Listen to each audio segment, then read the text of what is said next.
As the dust from the Sussex divorce settles, Prince William has turned the blade of the Iron Era toward a new target, Beatrice and Eugenie. In the clinical light of 2026, the Epstein files are no longer buried secrets. They are active indictments.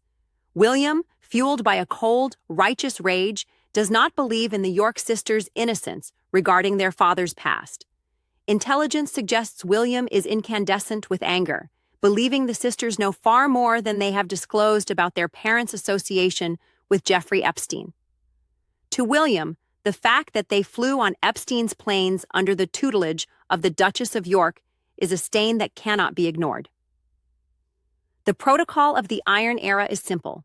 Without clear answers, there is no royal presence. The sentence has been passed. Beatrice and Eugenie have been officially struck from the guest lists of Royal Ascot and Trooping, the color.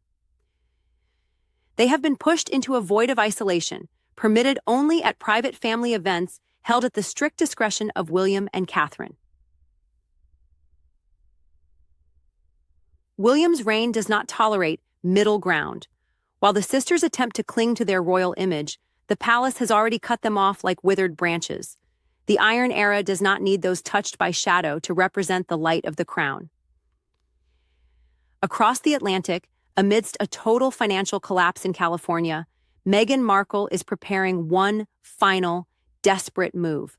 As her lifestyle and polo projects fail to gain traction, Netflix has offered her a lifeline that doubles as a weapon, a drama series centered on the scandal of Prince Andrew. And Jen. Netflix no longer needs Meghan's humanitarianism. They need her treachery.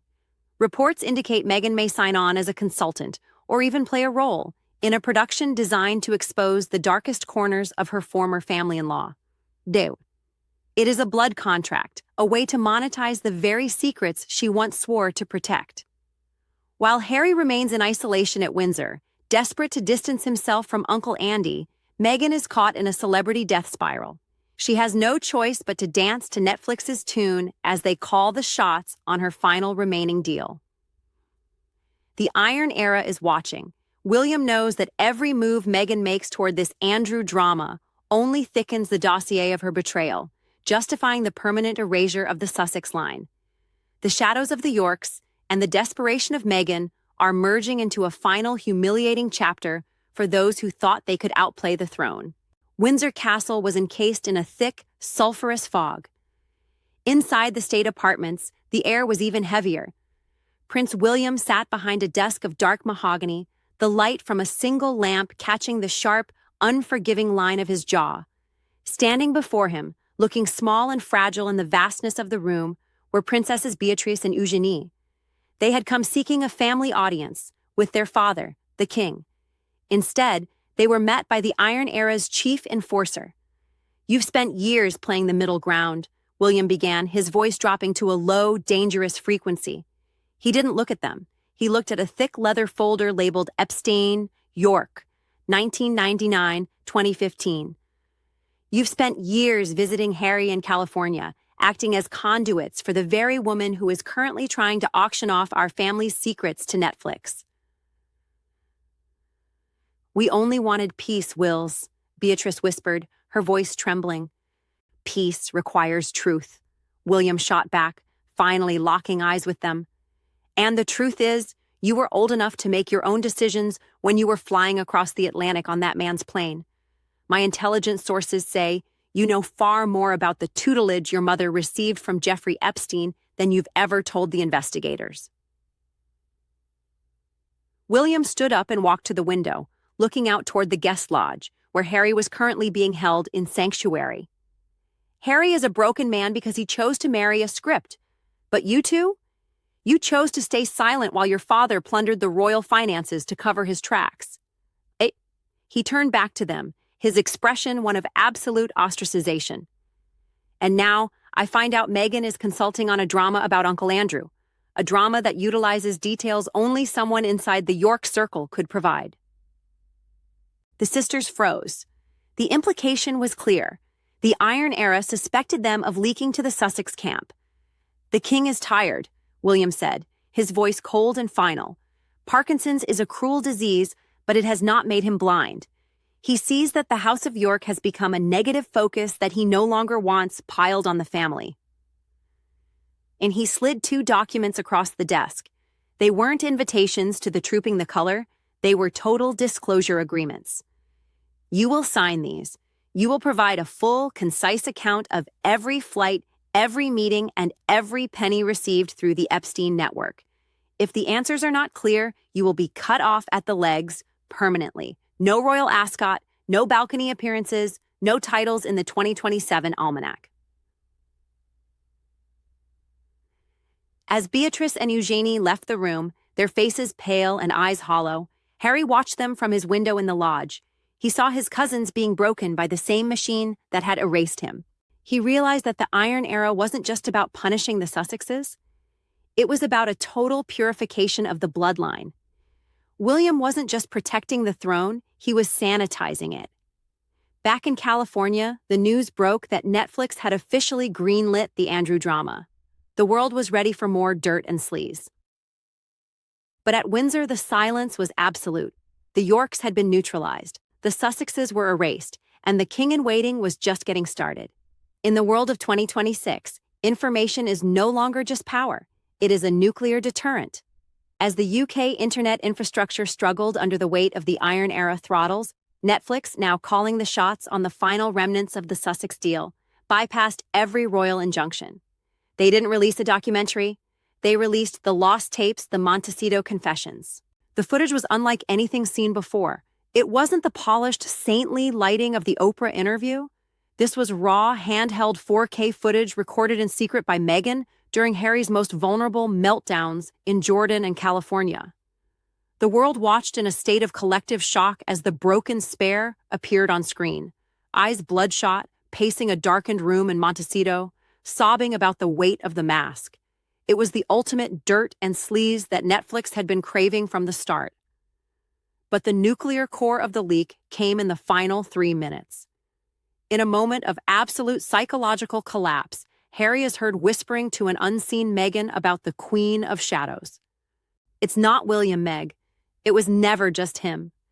Catherine, she's the one who drafted the erasure protocols back in 2023. She's the architect of the Iron Era. She told me to my face that I was a necessary casualty for the survival of the bloodline. She isn't the victim. She's the enforcer. The revelation sent a shockwave through the global digital landscape. The image of the graceful Catherine was instantly juxtaposed with the image of a cold-blooded strategist who had engineered her own brother-in-law's exile to secure her husband's throne. The timing was lethal. By releasing this during the final preparations for the king's transition, Meghan and Netflix aimed to destabilize the very foundation of the new reign. Meghan, realizing her entrepreneur dreams were unmitigated disasters, had pivoted back to the only thing that sold, the total destruction of the Windsor brand. She didn't care if the footage destroyed Harry's remaining dignity. She only cared that the jaw clench of the crown was finally met with a global scream of outrage. Inside the Windsor guest lodge, Harry watched his own betrayal play out on every international news crawl. He realized that the woman he had called his soulmate had been recording his panic attacks as content for years. He wasn't just a ghost royal anymore. He was a 4K commodity, sold by the woman he loved to the corporation he worked for, used to attack the only family he had left. The British internet did not just slow down, it went dark. Queen Catherine, facing the greatest threat to her sanctuary and her reputation, gave the order to the Sovereign Succession Security Council. The tapes are a fabrication of a failing celebrity, the official palace statement read. But behind the scenes, the thumbscrews tightened even further. The Iron Era was no longer just protecting the crown, it was going to war against the digital world. The lost tapes had burned across the global web for exactly 4 hours before the Sovereign Succession Security Council effectively severed the UK's digital arteries. London sat in a state of artificial silence, but inside the Cabinet Office briefing rooms, the atmosphere was white-hot. Queen Catherine sat at the head of the table. She didn't look like a woman whose reputation was in flames. She looked like a woman who had just been handed the justification she needed for a total purge. "The Duchess has played her final card," Catherine said, her voice a clinical frost that silenced the room. She didn't just leak private conversations. She released classified metadata involving the security protocols of the king's household. This is no longer a divorce battle. It is an act of digital treason. Under the Iron Era mandate, Catherine authorized the invocation of an updated National Security and Treason Act. The ruling was absolute. Any individual, regardless of residency, found to be actively destabilizing the British state through the use of classified royal metadata would have their UK-linked assets seized and their diplomatic status permanently revoked. Meghan Markle's financial slide was already a matter of record. Her lifestyle shows were unmitigated disasters, and the Marcus Anderson funds were drying up as the audit tightened. Catherine struck where it hurt most: the vault. Using a complex network of Crown-affiliated holding companies, the palace initiated a predatory buyout of the Montecito mansion's outstanding debt. The eviction of the script. Within 48 hours, the mansion wasn't just Meghan's home, it was an asset of the Crown. The archival seizure, under the Treason Act, royal protection officers, now acting as bailiffs, were authorized to enter the premises to secure all devices containing royal metadata. Every recording, every 4K camera, and every lost tape still in Meghan's possession was confiscated in the name of state security. The architect of Soho House, Marcus Anderson, found himself in a digital vacuum. The Crown's intelligence services didn't just audit him, they erased him. His access to the UK financial system was severed. His pay-to-play schemes were leaked to the US IRS by anonymous sources in London. Realizing the Queen of Shadows was real, Marcus performed his final vanishing act. He didn't just leave Meghan, he left the grid. The woman who had married a script was now left without a director, without a home, and without a country that would recognize her as anything other than a commoner under investigation. Back at Windsor, Harry watched from his window as the black SUVs returned with the confiscated servers from California. He saw Catherine walking across the quadrangle, her navy coat fluttering in the wind. She stopped, looked up at his window, and gave a single, almost imperceptible nod. The lost tapes had confirmed it. She was the enforcer. She was the architect. And she didn't care who knew it. The Iron Era was no longer a secret. It was the law. Toronto did not welcome Meghan back with the red carpet of her Suits era, or the exclusive whispers of Soho House in March 2026. It greeted her with a bone-chilling frost and the terrifying silence of a city that had forgotten her name. Under the alias Rachel Smith, Meghan took refuge in a room that smelled of stale cigarettes and bleach. This was where it all began, the city where the erased child of 1996 had been struck from medical records to clear the path for her dynastic ambitions. But she hadn't come to find a son. She had come to retrieve the final weapon against the Iron Era. Back in California, the American Riviera Orchard brand had become a pyre of vanity. Silicon Valley investors, once desperate for the warmth of the Sussex halo, were now fleeing like rats from a burning ship. Meghan looked into the mirror, not the 4K lens of a Netflix camera, but the yellowed glass of a motel bathroom. She saw the groove of contempt etched permanently into her face. The script Marcus Anderson had written for her, the play titled Global Victim, had been rewritten by Catherine and William into a devastating indictment of deception. Meanwhile, at the Windsor Guest Lodge, Harry was no longer a refugee prince. He was a subject for re-education. Under the cold, clinical gaze of Princess Anne, Harry was forced to confront the inconsistencies William had uncovered in the official birth records. "It doesn't add up, Harry." Anne's voice rang out like the strike of a judge's gavel. The timing of the medical reports, the absence of the royal physicians, William will not accept any ambiguity regarding the bloodline. Harry buried his face in his hands, his fingers trembling around a glass of water. He had abandoned his father, while the king was battling Parkinson's just to protect these very lies. Now, he realized he had not only lost his wife, but he was losing the right to be a father to the children he had sacrificed everything to save. In Toronto, Meghan attempted to bypass the old Soho House servers. She needed Marcus's ledgers, the evidence that palace officials had known and agreed to bury her past, but every time she entered a code, the screen flashed a chilling message. Access revoked by the Sovereign Succession Security Council. Meghan realized a terrifying truth. Marcus Anderson hadn't just disappeared. He had sold her to Catherine. The pay-to-play ledgers and the 1996 secrets weren't her leverage against the crown. They were the crown's tools to destroy her. That night, in the shadows of her Toronto room, Meghan whispered a lethal oath. If she was going down to hell, she would pull the entire monarchy with her. She began drafting one final manuscript, not for Netflix, but for the darkness. It was titled The Indictment of Blood, containing every drunken confession Harry had ever made about Catherine's final truth. The Jordan implosion was just a rehearsal. The real war between the enforcer of Windsor and the scriptwriter of Toronto had only just begun. To the world, Marcus Anderson was the membership director of Soho House, a professional party planner for the global elite. But in the shadows of the Iron Era, he was the gatekeeper of hell. He didn't just sell memberships, he sold access to the untraceable. While Meghan shivered in a Toronto motel, the truth about her architect was being decrypted in a secure server room beneath Windsor Castle. The Toronto files revealed a chilling reality. Meghan Markle wasn't a woman Harry found. She was a product Marcus Anderson manufactured. The internal Soho House memos from 2014 to 2016, recovered by Crown Intelligence, detailed a high-value infiltration strategy. Marcus hadn't just introduced them, he had scripted the us against the world narrative from day one.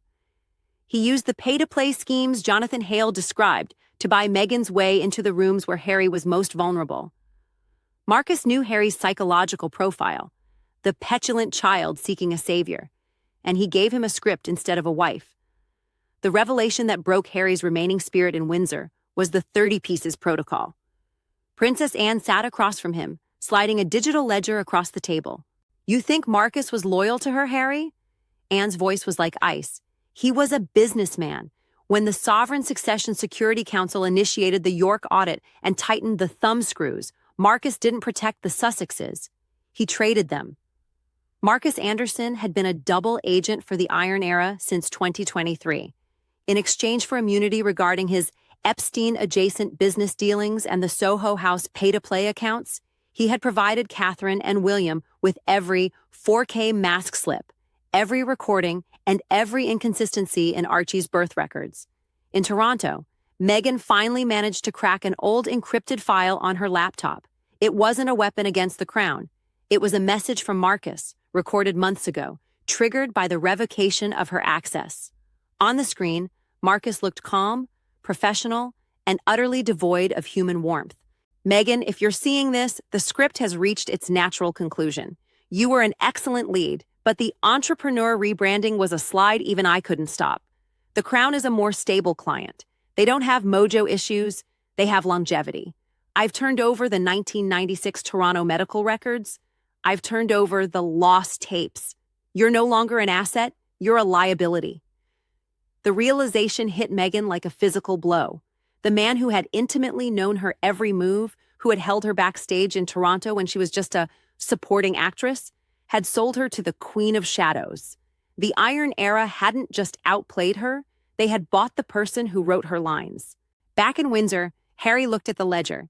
He saw the extraction order for his children and realized it had been facilitated by Marcus's own intelligence. He was a man who had burned down his father's house, only to realize the man holding the match was working for the fire department. The gatekeeper of hell had closed the door. The Sussex brand wasn't just on the slide, it had been erased by its own architect. The location was a decommissioned military hangar on the edge of the Salisbury Plain. No cameras, no 4K masks, only the smell of jet fuel and the sound of the midnight rain hammering against the corrugated steel. Queen Catherine stood in the center of the void, her navy coat buttoned to the chin. Opposite her, emerging from the shadows of a blacked-out SUV, was Marcus Anderson. He no longer looked like the gatekeeper of Soho House. He looked like a man who had seen the bottom of the abyss and was ready to climb out at any price. Without a word, Marcus placed a single blood-red folder on a rusted metal table between them. This was the indictment of blood, the definitive proof of the 1996 Toronto medical records, the secret child, and the financial ledgers that linked the Sussexes to the Epstein-adjacent pay-to-play networks. "This is the end of the script, Marcus," Catherine said. Her voice didn't shake. It was the voice of the Iron Era itself. "Once I take this, the man who wrote her lines ceases to exist." "I've already deleted the backups," Marcus replied, his voice devoid of his usual charm. "The servers in California are charcoal. Meghan is a phantom in Toronto, and Harry is whatever you want him to be now." Catherine slid an encrypted hardware wallet across the table. It wasn't just money, it was a new identity, a new life, and total immunity from the Sovereign Succession Security Council. "You've served the crown better than his own brother did," Catherine noted, a flash of something human, perhaps pity, flickering in her eyes for a microsecond before vanishing. "I didn't do it for the crown," Marcus said, taking the wallet. "I did it because even a director knows when the lead actress has gone mad. She forgot she was playing a part. You, Catherine, you never forget." As Marcus disappeared into the fog, Catherine walked to the back of the hangar. A small industrial furnace was already white-hot. One by one, she fed the documents into the flames. The 1996 records, gone. The Marcus affidavits, ash. The lost tapes, melted plastic. With every page that burned, a piece of the Sussex era was erased from existence. She was not just destroying evidence. She was destroying the memory of the people they used to be. The graceful Catherine of the tabloids was dead. In her place stood the enforcer, the woman who had realized that to save the crown, she had to become the very thing Harry feared, the architect of his oblivion. Back at Windsor, the sun began to rise on a new day. Harry sat in his lodge, staring at a blank television screen, a ghost royal in a world that no longer recognized his face. Meghan walked the freezing streets of Toronto, a woman without a script, realizing that the Queen of Shadows had stolen her ending. William stood on the balcony, the Iron King overseeing a kingdom that was finally, terrifyingly quiet. Catherine returned to the palace as the first light hit the stone. She didn't look back. The blood covenant was sealed. The traitors were ghosts. The secrets were ash. And the crown, harder and colder than ever, stood alone in the silence of its own victory.